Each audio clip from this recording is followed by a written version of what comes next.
তো হাই বন্ধুরা, আমার নাম দীপক। এটা আমার ফার্স্ট ভিডিও। এটা হচ্ছে বিয়ের পার্টি, রাজস্থানি বিয়ের ফাংশন হয়। আমরা কেলাতে কাজ করি।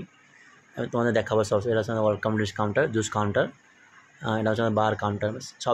সবসময় পার্টির মধ্যে সেটিং চেঞ্জ থাকে। আমি তোমাদের দেখাবো সবসময় পার্টি থাকলে ভিডিও বানাবো, ভিডিও বানাবো তোমাদের জন্য।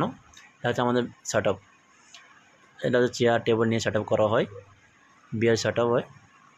তারপরে দেখাবো আমাদের লাইভ কাউন্টার। এটা লাইভ কাউন্টার হচ্ছে আমাদের, এটা হলো লাইভ কাউন্টার, দুটো লাইভ কাউন্টার। তারপরে দেখাচ্ছি আমাদের বুফে কাউন্টার। এই সাইডে যে আছে এটা রুম সাইড, রুম আছে, প্লাস এটা হচ্ছে আমাদের বুফে কাউন্টার লাগানো আছে। লাইভ কাউন্টার হচ্ছে, বুফে কাউন্টার একটু বড় থাকে। তো আজকে আমি ছোটো ছোটো ভিডিও বানাবো, তারপরে দিন একটু বড় ভিডিও বানাবো। এটা আমার ফার্স্ট ভিডিও, সেজন্য একটু ছোটো করে এটা বানাচ্ছি। তারপরে এটা হচ্ছে আমাদের অ্যাপম কাউন্টার, লাইভ কাউন্টার। তারপরে দেখাচ্ছি আমি, এটা হচ্ছে স্যালাড কাউন্টার। এটা আমাদের তরমুজ কেটে সেটিং করা হয় আমাদের এখানে বুফে। এটা হচ্ছে বিয়ে মণ্ডপ, ছোটো করে বিয়ে মণ্ডপ রেডি করেছে। সবসময় বিয়ের পার্টি সেটা সেটিং আলাদা আলাদা সেটিং। এটা হচ্ছে লেগ সাইড আমাদের, leg view, leg view room আছে আমাদের লেগ সাইড। এটার মধ্যে। থ্যাংক ইউ বন্ধুরা।